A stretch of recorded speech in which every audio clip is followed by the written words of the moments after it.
नमस्कार दोस्तों, मैं हूं अंजलि और स्वागत है आप सभी का आपके अपने YouTube चैनल भारत जी के विद अंजलि में।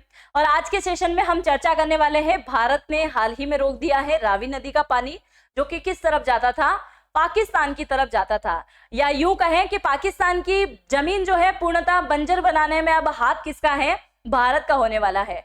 आपके माइंड में कहीं ना कहीं बात आई होगी कि विश्व बैंक के द्वारा जो सिंधु नदी जल समझौता करवाया गया था, क्या भारत ने उसका उल्लंघन किया है रावी नदी का पानी रोककर? बहुत सारे क्वेश्चन आपके माइंड में होंगे, तो चलिए शुरुआत करते हैं आज के इस नए सेशन की और सभी चीजों को हम जानेंगे। इसके अलावा भी अगर आपके माइंड में किसी भी प्रकार का कोई भी डाउट रहता है तो बेझिझक कमेंट बॉक्स में लिख के जाइएगा, हम उसकी चर्चा जरूर करने की कोशिश करेंगे। चलिए, तो ये रावी नदी का पानी रोका, इसको जानने से पहले मैं आपको लेके चलना चाहूंगी 1960 के सिंधु नदी जल समझौते की तरफ। चलिए, हम बात करते हैं, भारत और पाकिस्तान एक ही गुट के देश हुआ करते थे, यानी कि 1947 से पहले भारत का ही एक हिस्सा हुआ करता था पाकिस्तान। और 1947 में जब अंग्रेज भारत छोड़ के जाते हैं तो वो क्या कर जाते हैं, दो बंटवारे कर जाते हैं। और बंटवारे के दौरान बहुत सारी चीजों का बंटवारा हो रहा था, यानी कि भारत पाकिस्तान दो देश बने थे, तो दो देशों के साथ साथ हर चीजों का बंटवारा हो रहा था, यानी कि आर्थिक, सामाजिक, राजनीतिक, रक्षा, पैसे, हर चीज का बंटवारा हो रहा था। और इसी बंटवारे के बीच में बात आती है पानी की, यानी कि नदियों का बंटवारा। अब नदियों का बंटवारा कैसा किया जाए, एक नदी होती तो शायद समाधान निकल भी जाता। यहाँ पे बात आ रही थी सिंधु नदी की, और सिंधु नदी के साथ में प्रवाहित होने वाली इसकी प्रमुख सहायक नदियां, यानी कि सिंधु, चिनाब, रावी, झेलम और व्यास और सतलज, इन सभी नदियों की बात यहाँ पे आ रही थी। अब इन सभी नदियों का बंटवारा होना तो तय हो गया था, पर समझ में नहीं आ रहा था कि बंटवारा होगा कैसे या तो पाकिस्तान। अब पाकिस्तान के माइंड में बहुत सारे क्वेश्चन आ रहे थे ऑलरेडी, पाकिस्तान ऑलरेडी डरा हुआ था। अगर भारत ने ये समझौता नहीं किया तो पाकिस्तान जो है पानी नहीं मिलने की वजह से ही भूखा प्यासा मर जाएगा। दूसरा ये भी माइंड में था कि भारत ने कभी भी, अगर हमने कोई युद्ध छेड़ा, ऐसा कुछ किया, तो पाकिस्तान की तरफ सभी पानी को मोड़ देगा तो पाकिस्तान में बाढ़ आ जाएगी, इसकी वजह से डूब के पाकिस्तान मर सकता है।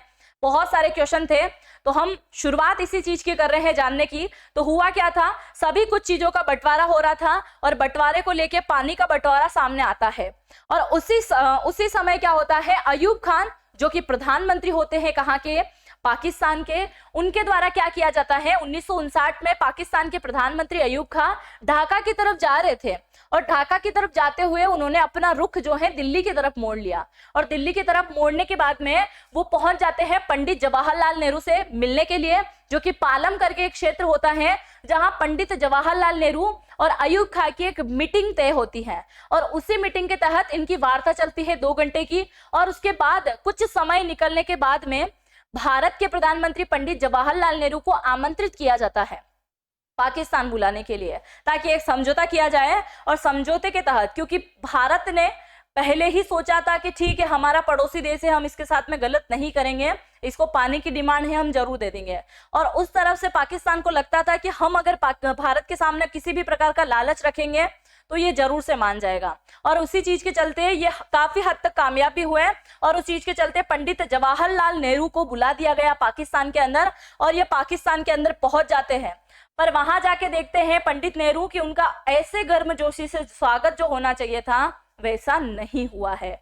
ना पाकिस्तानी लोगों के मन में ऐसा कुछ था, उत्साह था कि यार भारत का कोई प्रधानमंत्री आ रहा है, उनके प्रति कोई उत्साह उन्होंने वर्धन नहीं किया। उसको लेके उनको भी बहुत सारी चीजों का डाउट हुआ। आखिरकार पाकिस्तान था, उसकी नीयत जो थी आप जानते ही हैं कि क्या ही हो सकती है। उसी चीज के चलते एक दिन आया दिन जब 1960 में सिंधु नदी जल समझौता कर दिया गया। अयूब खान बेटे एक तरफ, और बीच में था विश्व बैंक, और एक तरफ था पाकिस्तान और भारत। ठीक है, इन दोनों के मध्य में सिंधु नदी जल समझौता हुआ। कैसे हुआ था सिंधु नदी जल समझौता, और सिंधु नदी जल समझौते में क्या हुआ था कि जो सिंधु नदी है और सिंधु नदी की जो सहायक नदियां है, उसमें से रावी, सतलज और व्यास, इन तीनों नदियों का पानी जो है किसको दे दिया गया, भारत को दे दिया गया। और इन तीनों नदियां, यानी कि रावी, सतलज, व्यास, इन तीनों नदियों का 80% पानी जो है भारत यूज करेगा, और 20% पानी कौन यूज करेगा, पाकिस्तान यूज करेगा। अगर भारत चाहे तो, अगर वो छोड़ देगा भारत तो ही वो 20% यूज कर सकता है। अगर भारत नहीं छोड़ना चाहे तो ये तीनों नदियां किसके हक में आएगी, भारत के हक में आएगी। बाकी बची हुई सिंधु, झेलम और चिनाब, इन तीनों नदियों की अगर हम बात करें तो इन तीनों नदियों का पानी जो है 80% चला गया पाकिस्तान के पास में, और 20% पानी जो है कहाँ रह गया, भारत के पास में। इस प्रकार का एक सिंधु नदी जल समझौता हुआ और अंततः भारत के प्रधानमंत्री पंडित जवाहरलाल नेहरू ने उस पर सिग्नेचर कर दिया और ये समझौता संपन्न हो गया। अब आपके माइंड में एक प्रश्न आया होगा कि क्या ये समझौते का उल्लंघन है? तो बिल्कुल भी समझौते का उल्लंघन हम नहीं कह सकते, क्योंकि रावी, सतलज और व्यास इन तीनों नदियों पे हमारा हक है और हम चाहे तो यहाँ पे बांध बनवाए, हम चाहे तो बिजली परियोजना बनाए, जो भी चीजें हम यहाँ पे करना चाहें वो भारत के हक में है। पाकिस्तान का इस पे कोई हक नहीं है। तो अब इसमें पाकिस्तान की बात जो है कहाँ पे आ रही है, तो आप देखिए रावी, सतलज, व्यास इन तीनों की ही धारा इनके अंदर मिल के जाती है कहीं ना कहीं। सिर्फ हम बात करते हैं व्यास नदी, तो व्यास नदी तो ऑलरेडी पाकिस्तान के अंदर कभी नहीं रही है ना, तो ये जो बचे हुए हैं इनके साथ में ही मिलके ये जाती हैं। अब इनका पानी जो है कम हो जाएगा तो इनकी धारा भी थोड़ी पतली हो जाएगी। और इसके अलावा इस रावी नदी का जो 80 में से 20% पानी ऑलरेडी हम पाकिस्तान को दे रहे थे, उससे बहुत लंबा चौड़ा इलाका यानी कि कराची वाला इलाका जिसे हम बोलते हैं, वहां पे तो उपजाऊ भूमि जो बनती है वो रावी नदी की बदौलत ही बनती है। अगर रावी नदी का पानी वहां नहीं पहुंचेगा तो वहां की भूमि जो है बंजर बनना शुरू हो जाएगी। दूसरी चीज आप देखिए, भारत और पाकिस्तान में बहुत पहले से ही डरा हुआ था, बहुत सारी चीजें हुई। क्या पहली बार ऐसा कोई मुद्दा उठ रहा था जिसमें परियोजना बनाई गई और परियोजना को लेके पाकिस्तान बड़ा दुखी हुआ? नहीं, इससे पहले भी पाकिस्तान बहुत ज्यादा दुखी हुआ था। कैसे? पाकिस्तान के लिए मुश्किल तब शुरू हो गई थी जब 1971 में पहली बार उत्तर पश्चिमी नदियों पर क्या किया गया था, भारत के द्वारा डैम बनाना शुरू किया गया था। 1971 में पहली बार, ये 1978 है, 1978 में पहली बार सलाला डैम कंट्रोवर्सी हुआ था कि सलाला डैम बनाया गया, उस पर भी पाकिस्तान ने बड़ा मतलब ये जो है कंट्रोवर्सी जताई कि भाई ऐसा क्यों किया आपने, वो हमारे हक की नदी है तो हम कुछ भी कर सकते हैं। दूसरी बात, इसके बाद में बगलीहार बांध बनाया तो उसके ऊपर भी मुद्दा उठा था। और तीसरा बनाया गया था किशन गंगा बांध, इसके ऊपर भी मुद्दा उठा था। बहुत सारी चीजें हुई थी। अब आपने यहाँ तक ये तो समझ लिया कि सिंधु नदी समझौता हुआ कैसे, कैसे हमने उसको 80% पानी दिया और कुछ कुछ नदियों का 20% पानी हमने सौंपा। तो सिंधु नदी का तो हम कह सकते हैं कि पूर्णतः उल्लंघन नहीं हुआ है। अब आपके माइंड में ये जो आज का सेशन यहाँ हो रहा है, ये रावी नदी की हम बात कर लेते हैं कि आपके माइंड में बहुत सारे क्वेश्चन जो घूमे होंगे। अब रावी नदी से रिलेटेड हम यहाँ थोड़ा सा क्लियर करते हैं। रावी नदी का पानी जो है भारत ने हाल ही में रोका है और ये जो 25 फरवरी था, इसी 25 फरवरी को इन्होंने डैम में पानी भरण करना शुरू कर दिया। इसके साथ ही एक छोटा सा कृत्रिम जलाशय भी इन्होंने बनाया और उसके साथ में ही उन्होंने शुरुआत कर दी कि भारत में जो रावी नदी है और रावी नदी के ऊपर जो बांध बना है जिसका नाम है शाहपुर कंडी बांध, ये बनाया गया है पंजाब वाले क्षेत्र में, जिससे क्या होगा कि पंजाब की जो उपजाऊ जो बंजर भूमि है उनको उपजाऊ बनाया जाएगा। लगभग 32,000 हेक्टेयर भूमि तो केवल जम्मू कश्मीर की बंजर बनी हुई है, उनमें पानी पहुंचाने का काम करेगा। तो कहीं ना कहीं देखिए आप, जम्मू कश्मीर और पंजाब वाले इलाके में पानी की भरमार हो जाएगी।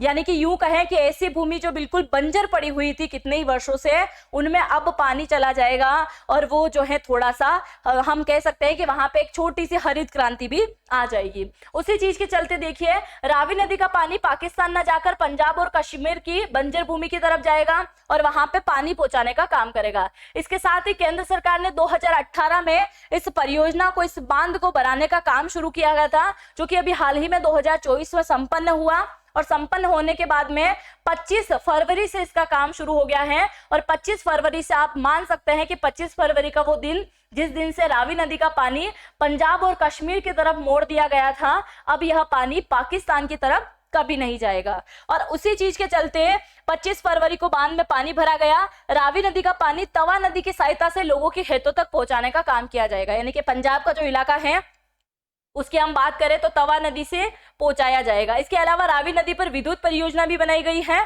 और अगर पूरी इस परियोजना की बात करें, शाहपुर कंडी परियोजना की, तो इस पूरी परियोजना को बनाने के लिए 2793 करोड़ रुपए की लागत आई है। बहुत ही अधिक लागत जो है इसके ऊपर आई है।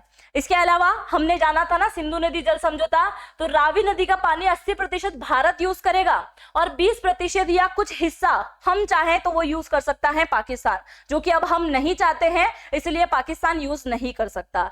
मतलब वो जो अभी बड़ा ट्रेंड में चल रहा है ना छप्पाक छप्पाक वाला, वही वाली बात यहाँ पे हो चुकी है। या इसके अलावा हम यह कहें कि भारत के यहाँ से जाने वाला पानी कौन पीता है? पाकिस्तान।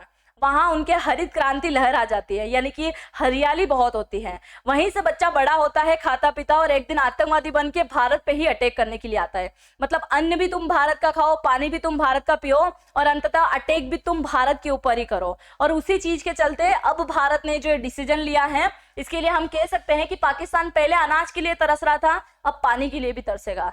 और ये जो सिंधु नदी जल समझौता है, शायद विश्व बैंक ने इंटरफेयर नहीं किया होता तो ये सिंधु नदी का पानी भी आज पाकिस्तान के पास में ना होता। ठीक है, इसके अलावा रणजीत सागर बांध से 11 किलोमीटर की दूरी पे ये बांध बनाया हुआ है ना। याद रखिएगा कौन से बांध की बात कर रही हूं मैं, शाहपुर कंडी बांध परियोजना की मैं बात कर रही हूं। और ये जो हाल ही में बांध बनाया गया है, ये बांध आप मेरे पीछे देख सकते हैं, कितना सुंदर बांध बनाया गया है। यहाँ पे एक जलाशय भी बनाया गया है, जो कि कृत्रिम झील हम इसको कह सकते हैं। आई होप रावी नदी से रिलेटेड जो भी चीजें आपके माइंड में चल रही थी क्लियर हुई होगी, और अगर नहीं भी क्लियर हुई हो या किसी भी प्रकार का आपके माइंड में डाउट रहा है तो आप कमेंट सेक्शन में कमेंट जरूर करके जाइएगा। हम मिलेंगे नेक्स्ट लेक्चर में, तब तक के लिए जय हिंद, जय भारत।